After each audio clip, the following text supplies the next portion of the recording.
Well, I'm on my T120 and I'm just heading up actually to where I used to go to school.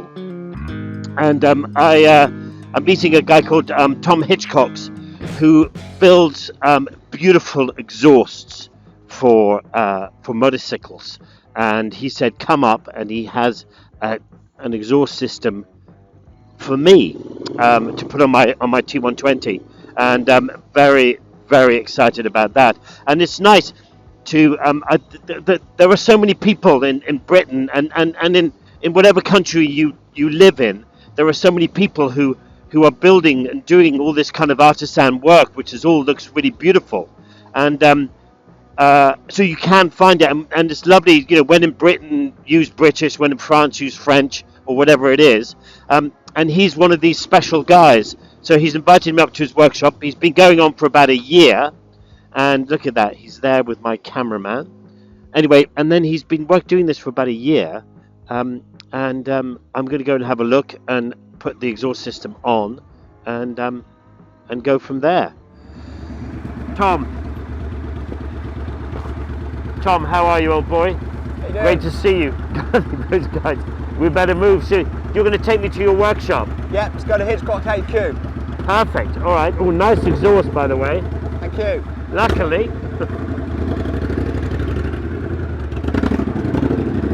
Right. Well, there's Tom. He's got a very nice exhaust system. I do love it. Look at that. Oh la la. He's done a very nice little job on his bike, I have to say. So Tom, he's been working about a year. Now his background of doing motorcycles or motorcycle exhaust is that he started off in Formula One, and so if you look at the tailpipes of Formula One cars, he was part of building those. You could imagine the how much attention to detail. Oh, there's Luke. Say hi to the camera. Here we are, HQ. This is Tom's sister, just there. This is his little workshop over here. Oh, look at this. Oh la la. Perfect. Tom, hey, Charlie. good to see you. Oh, And the you. two black eyes. Oh. Sounds like the missus wasn't happy with you. But no, we're super excited to be here. Since we spoke, and you said, you know, come up and let's have a look at this T120. So. Yeah, absolutely, yeah. And talk exhausts. Yeah, sounds good.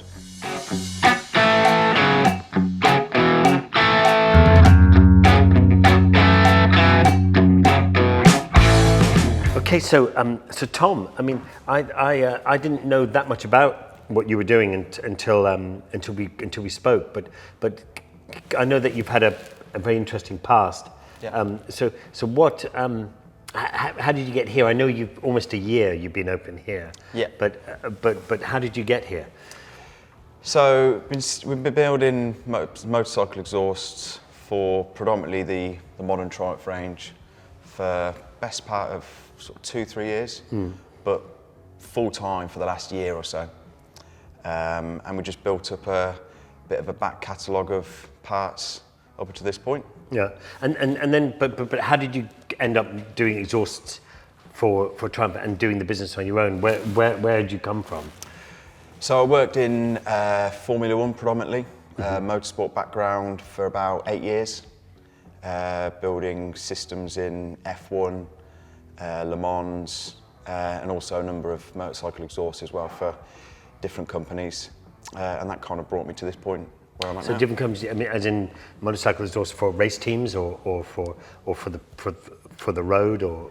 It was for a producer of road bike exhausts. Right. Okay. And then, but Formula One. So let's go back a little bit further. How did you get into Formula One? Because it's an interesting world. I mean, were you based in the factory, or were you traveling, or how did it go? Yeah, I was based in the factory. To be honest, I kind of stumbled into it. F1 was always the pinnacle of fabrication within exhausts, so that was always kind of where I wanted to be. And just worked at it for 8 years and got to the point where we're at now. But did you go to university first? Did you know? I mean, how did you make that? What was your contact in? So I studied at college for 3-4 years in welding and fabrication, and then I moved into an apprenticeship within motorsport and then that took me into working for an exhaust company. Yeah. Just where I worked my way up through the ranks, really. Well, but was it, because everyone always talks about in the factory, you know, when on race day there's always hundreds of people back at the factory still working, still trying to get it sort of going. Was there a sense of that kind of sort of, you know, urgency when you were in Formula One? Yeah, so Formula One, you generally don't let people down, because you're letting people down, people aren't racing. So in the build up to a season, it is all hands on deck. If it needs to be done, you work through the night, you get it done, which is, it's kind of exciting, really. I did enjoy that sort of aspect of it. And then what were you then starting to build exhaust pipes on the side? Had you sort of started to think, oh, I don't want to be here, I want to be doing my own thing? I mean, how did that transition go? Yeah, so I've got a Triumph bobber, and I built a system for that in titanium. And I thought, I'm just going to start building bits and pieces that I think people would like. Yeah. And it all started from there, really, and it just rolled on to people asking me about doing systems for their bikes. Snowballed, grew, and eventually it got to a point where we've seemingly got a business here. Yeah. And so then you left Formula One. But what was your relationship with Triumph bikes? Because you had a Triumph bike, and then you just started building exhaust for other people who had Triumph bikes. Yeah, exactly. Yeah.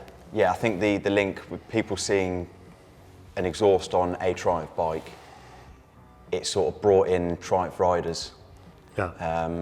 And it kind of happened naturally, really. It just came about just very organically through people just seeing, as I say, the Triumph bikes. And yeah. And do you have any relationship with the Triumph factory, or have they been in contact with you? No, they haven't. I'm open to speaking to them, but not until this point, no. Yeah. And then where do you see you're going to go? I mean, obviously you've got your workshop here, which I'd love to have a quick look around after we've had a chat.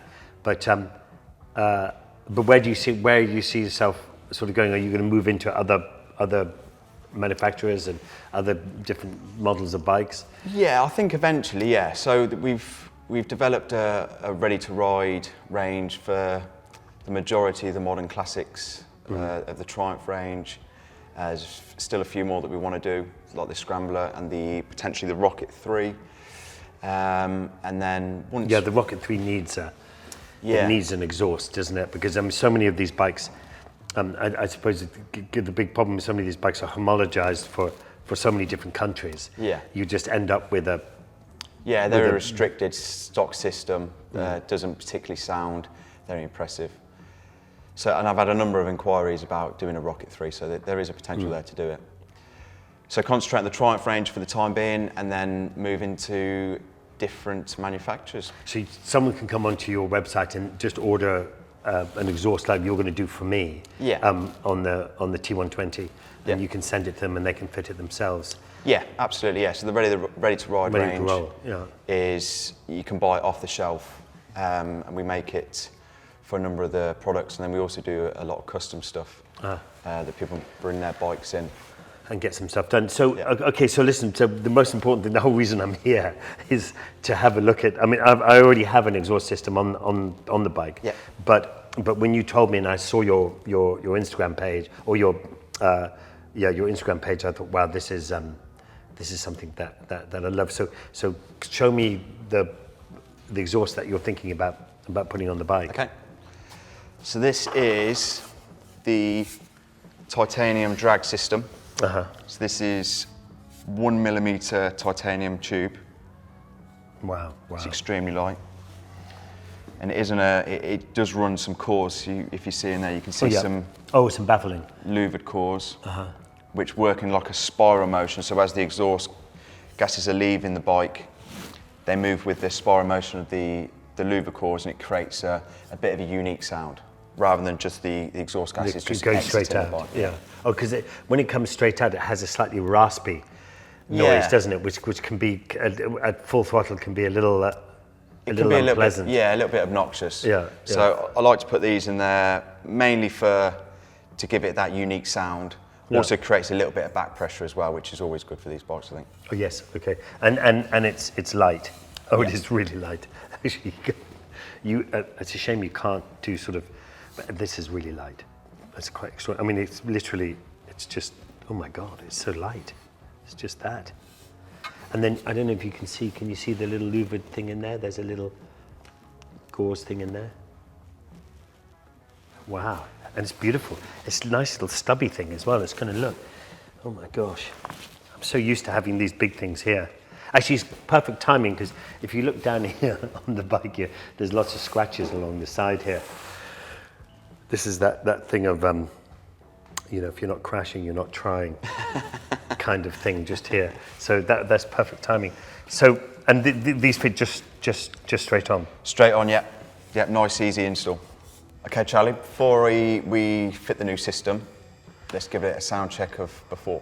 Oh yeah, okay, well, you mean like a before and after? Yeah. Perfect, okay, so shall I do it? Hang on, can I get up here? Okay, yeah. You ready?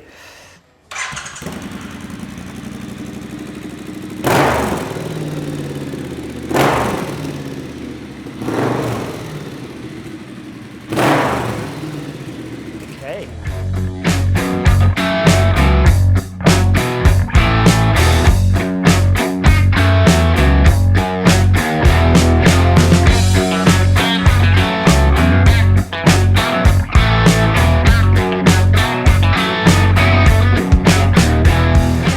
First of all, I just want to say that my bike is not normally this dirty. I feel like I've been found out that I don't clean my bike properly. But anyway, but look, wow! I mean, that has changed everything. I mean, a completely different look to the bike now, isn't it? Because before I'm so used to having this exhaust up here, and it's completely opened this whole area up here, hasn't it? Yeah, it makes it look a little bit more minimalistic. God, I love it. I love the colour. I love the whole thing. And it's just behind here. My little heel is going to get nice and warm. It will, yeah. But it looks amazing. I was watching you put it on, and it's pretty straightforward, isn't it? Yeah, the install is very straightforward. Getting the cats out is slightly trickier, but anybody can tackle it, really. Clearly, I've left my cat in because, you know, yes, because of the environment, obviously. Yeah, we left it on the bike. Yeah, it looks fantastic. I mean, and then what I'm really looking forward to is seeing the colour change here. Yeah, yeah. So you'll notice the first bend will go purple quickest or first, obviously being closest to the cylinder head, and it just sort of fades into a nice sort of golden colour down here, which gives it a bit of character. No, as well as that, when you are fitting, this is what I remembered, when you're fitting, when I've fitted aftermarket exhausts in the past, you know, they've often been just as heavy as the original, and so you're struggling away with the weight to try and change it, whereas this is so light. Weighs next to nothing. So easy. Yeah, it does make it. I mean, 1.8 kilos. Yeah. For the exhaust, as opposed to just under 10. Yeah. That's it's a big weight, so. Yeah. Right, let's get the other side on. Yeah, let's do it.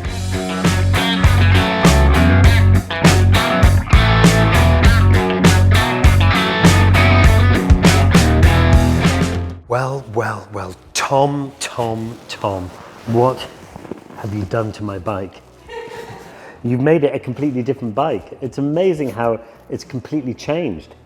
And especially if you come around here, look, if you look here and you look down here, I know we're a bit low now, but you look how much thinner it is, and it looks so much more tidy. It looks really, really nice, Tom. That's just superb. I suppose now the proof is in the pudding, and we've got to start it, don't we, Tom? Let's do it, yeah. Should we do it? You're just using the alcohol solution, is it, or? It's acetone, just to get rid of any dirt or finger marks before we start it, so they don't burn on once the exhaust gets hot. So burn on, as you say. So if I put my finger marks here and you started it, that mark would stay on for. Yeah. And it would be difficult to get it out. Yeah, unless you polish it. It is difficult to get it out. So this just basically removes all that before there's any heat that goes into the exhaust.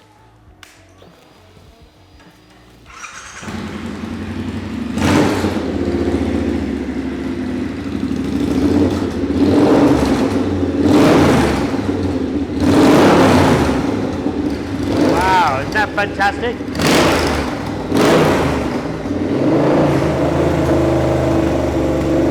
Okay, they're starting to change color now.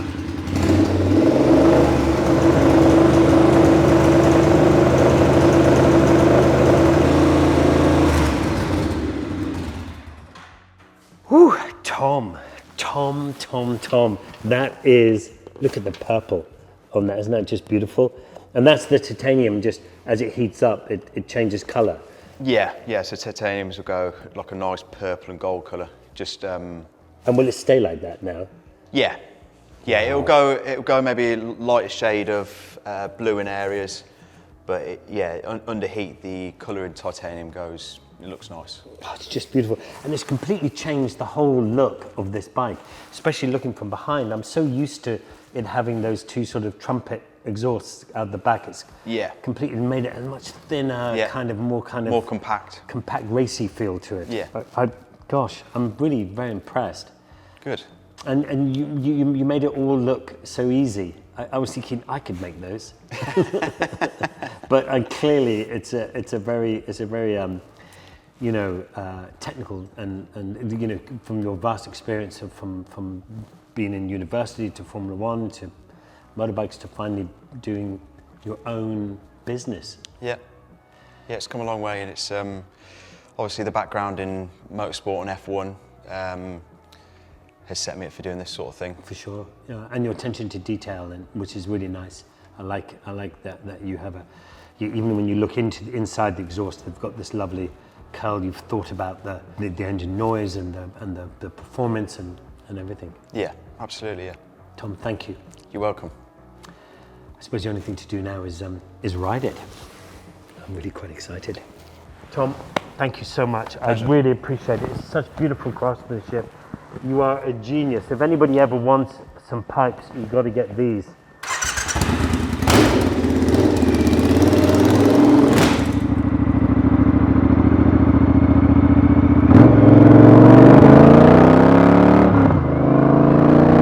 So I have to say, what Tom has done is quite amazing. I'm looking at my Triumph T120 as if it's a new bike. The whole thing looks completely different now. It has such a wonderful look. The exhaust pipes are beautifully made. They fit perfectly. You can fit them on really, really easily. It seems to work really, really well.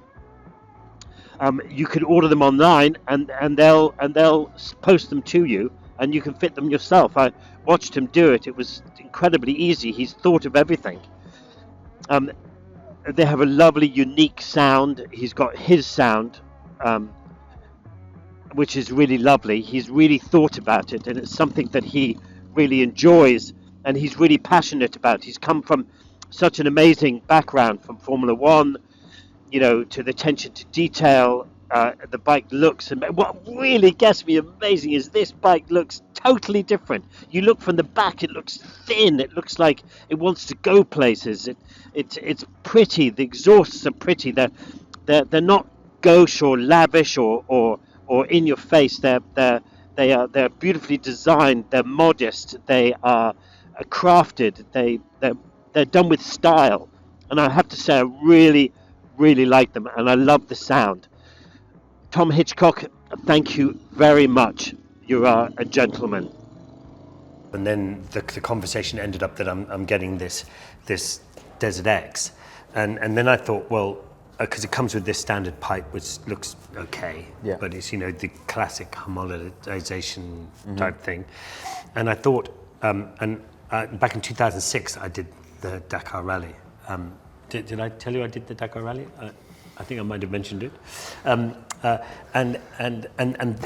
when Ducati made this Desert X, they did an ode to the Cagiva, Lucky Strike Cagiva, right, that raced the Dakar Rally, and Ducati bought Cagiva, and it was a classic looking bike, and then I thought, well, this could be so much more improved. With some sexy exhaust, and I don't know if it's something up your street, but if you look at what I did here, so this is back in the 80s. This is the BMW 1150 when they used to you used to race the big engine as possible. Yeah. And they did a conversion here, and I've always loved it. John Deacon was one of the Britain's best Dakar riders at the time. Yeah, I like all this area here, that's nice. Yeah, it's beautiful, isn't it, this area down here? Yeah. The way the bikes, see how they pulled in, very pretty. But anyway, so the idea was, because I know this is off-piste from what you normally do, but would it be something you would consider having a look at least? Yeah, I think we could certainly take a look at building something full system. Akapovic or well, I can't remember who they are. Telegoni. Tamioni, they do a pipe that sort of looks a bit like that, and that's the classic kind of sort of Dakar look that goes up and then straight out. But I'm open to any suggestion whatsoever. I think we could play around with a few ideas and see what we can come up with. Yeah. Okay. Well, I think and I just thought while we're here and while you've done such an amazing job, I have to say my bike, I've completely fallen in love with it again. I'm in love with it anyway, and now I've completely fallen in love with the bike again because it's totally changed. What you've done has totally changed the bike. It's so cool what you do, and it's so it's so beautifully designed. And I mean, you're quite the champion. But anyway, but have a think about this. Yeah. And then we'll pick it up. Yeah, let's put some ideas together and see where we come out.